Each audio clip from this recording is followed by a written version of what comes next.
Hi, I'm Cailey, a librarian here at Mentor Public Library. And I'm Meg, also a librarian, and welcome to this week's edition of All Booked Up with Cailey and Meg, where each time we give you different book recommendations on a specific theme. Today, Cailey and I want to look at summer suspense.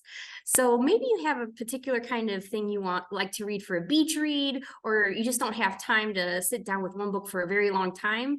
These are for sure page turners that you just want to find out the end as soon as you can.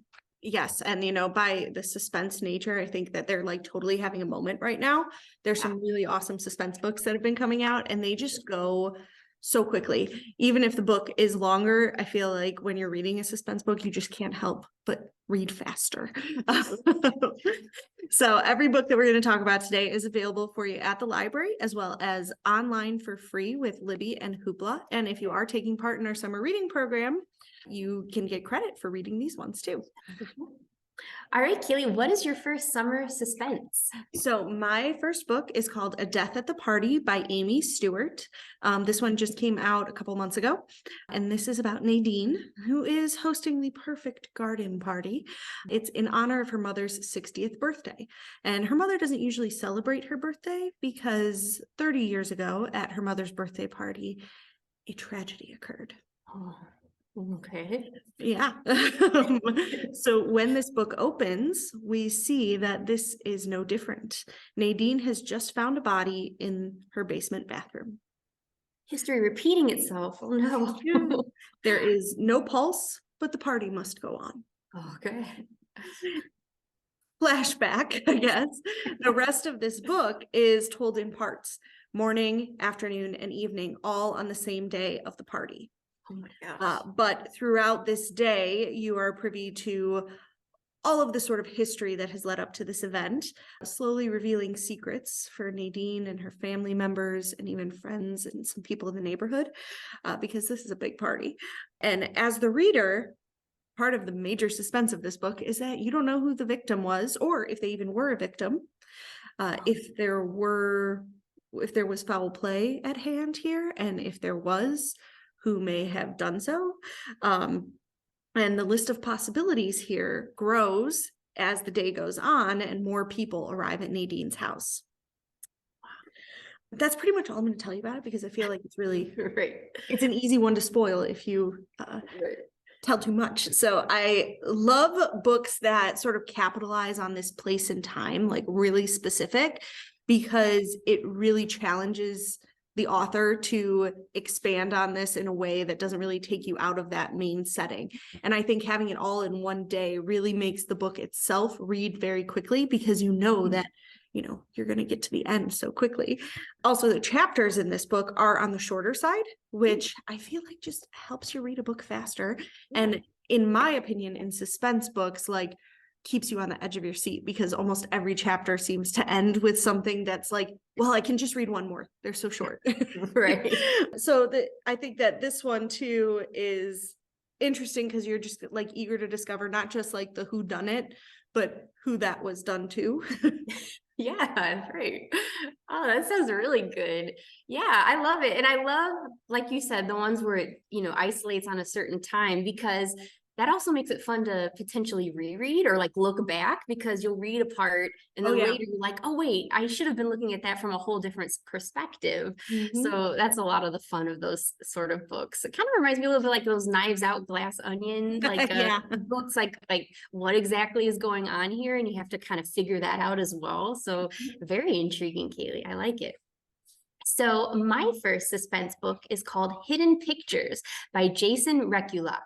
And this is a little bit of suspense mixed with a little bit of perhaps the paranormal. We don't know yet, but we're going to find out. So this book centers on Mallory Quinn, and she's fresh out of rehab when she takes a job as a babysitter for Ted and Caroline Maxwell. Oh, I already see this not going well. Yeah, they live in a forest, Cailey. So let's kind of isolated house. We're already on a bad start, but let's move up. So basically, Mallory's hired to look after Ted and Caroline's 5-year-old son, Teddy. I think that's such a cute name. But Mallory immediately loves this job. So she kind of gets her own little room, her own little living space. She gets to plenty of time to go out on her nightly runs. She kind of gets some time to herself. And then most of all, she forms a genuine, sincere relationship with little Teddy. He's just a shy, sweet boy, loves to draw. And as she watches him, explore his gifts for drawing, at first it's just really, sweet stuff like trees, the forest stuff he's seeing. One day, she looks at his notebook and starts to see something a little bit more sinister in his sketchbook. He sees a man in a forest dragging a woman's lifeless body. Not your usual 5-year-old drawing topic. Oh, No. And these progress. They get even more sinister and more cryptic in how they look. And slowly, Mallory starts to wonder if some force is trying to communicate about some tragedy that happened in the area. And not only that, she wonders if there is some connection with a dark secret from her own past. So, knowing just how crazy all of this sounds, Mallory nevertheless sets out to decipher the images and save Teddy and herself and his whole family before it's too late. So, yeah, there's a lot here. that And one's kind of on the edge of that like suspense horror kind of thing. yes, I would agree with that. It's on the edge.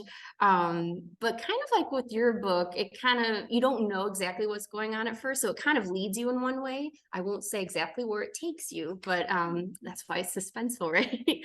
But I also like it because it's set kind of during the summer in the forest. Like there's a lot of camp summer type activities. So you can do those in real life and then read about the scary version in this book. Or don't do those because it might hit too close to whatever you read. True. So maybe you'll get your fill just by reading this. But anyway, it's a quick read as well, just like yours. And you'll definitely want to figure out what happens to Mallory and Teddy. Nice. Yeah. Well, my next one is called The Only Survivors by Meg and Miranda. This one's also newer, came out, I think, in April. And a few years back, I had read Meg and Miranda's All the Missing Girls for one of my book clubs. And that one super impressed me and kept me on my toes a lot. And so I recommended that one to a lot of patrons and friends. So this title, being her newest, is one that I found equally engaging. Okay. And had to check out because of, previous successes. And so 10 years ago, 2 vans carrying high school seniors crashed through a guardrail, plunging into the river below in the midst of a storm. 9 of the kids survived. Each year, these survivors gather on this anniversary in the Outer Banks to keep their bond strong, remember what happened that day, and, kind of keep in touch with one another, keep each other safe. 10 years in, there's only 7 of them left. 2 have passed away from different things, 1 very recently. And Cassidy, who is our narrator of this story, has decided that this year, the 10th year, is going to be her last. She has made efforts to sort of cut the others off. She doesn't think it's good to stay in touch with them. It's painful. It's not a great memory, not something she really feels like she should be harping on in her own life. She wants to move forward. But after finding out about the most recent death of one of the survivors, decides that she's going to go to the anniversary after all, but this is the last time. Well, when she gets there to the beach house, some strange things are starting to happen. The vibes are off. Things are just not as they usually are. And not just because of the passing of one of the survivors. Amaya, who usually plans all of these things, is very stressed. And it's kind of feeding into Cassidy's unease at the events. There's also a storm incoming that has the potential to lock them in the house for longer than they planned because of road closures and things. And there's just this strange sense of foreboding over the house. And it feels like someone may, in fact, be watching them. So then Amaya disappears and they don't know where she's gotten to. It certainly doesn't seem like she would run off. And, there's just this tension. For all these years, they have been meeting to support one another, to keep each other safe. Or have they really been making sure that no one tells what really happened all those years ago? Oh, So there's all the secrets. wow. Ooh. It's another Cailey. one of those books where the secrets obviously have to be revealed slowly. Right. But it's another one of those books where there's that like tension because of place and time, like that this is happening while there's a storm coming in, they're a Right. little bit isolated because they're at this beach house and the only road out is potentially going to be closed. And then just the fact that it's these people who have these shared memories and the shared history. And of course, it's going to go deeper than you think. Yeah. So it jumps a little bit back to the past as well. Okay. So you get to kind of find out what may have happened in the past to kind of lead them to this point too. But Meg and Miranda, I think this will be the third book I've read of hers. And she has a really good sense of like leading you down several different possibilities. Yeah. That make the final like responses be like shocking.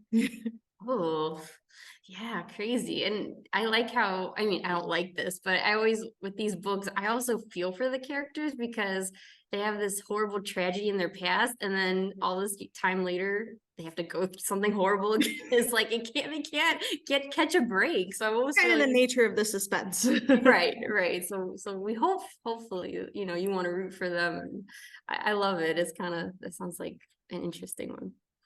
So my last summer suspense, it takes place in Australia, and I promise you, I'm not going to subject you to me trying to do an Australian accent. It's gonna sound Okay, are you going to tell me about bugs? Because I don't. no bugs. Okay. I can't. If I even mention it, I'm gonna no worries there. It is called Outback by Patricia Wolf, and it just came out within the last year, but it is planned to be the first in a series, an ongoing like suspense series.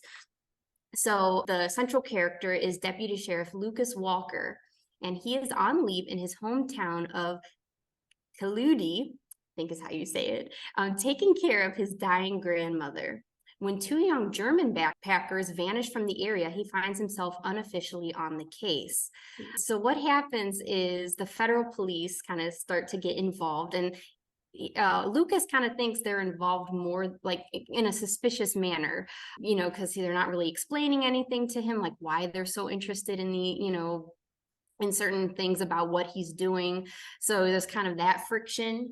And then there's also, he kind of worried about his grandmother as well. So it's kind of the relational tension, and then also obviously the main suspense about finding the missing persons.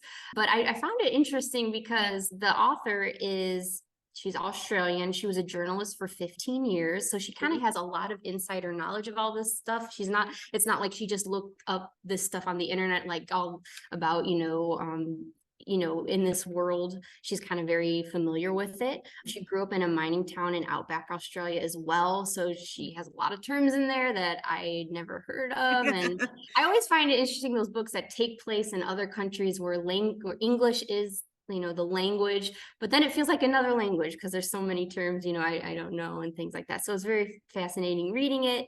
And she also lived in Berlin, Germany for a while. So I was curious why she chose like two German travelers. So a lot of interesting aspects to it. And then, just being in a whole different part of the world in the context of a suspense, I found very intriguing.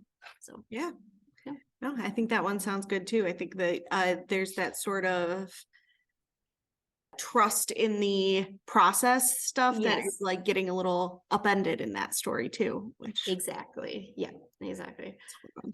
All right. Thank you guys so much for staying with us. And as we gave you recommendations for summer suspense books, we hope you have a spine-tingly summer.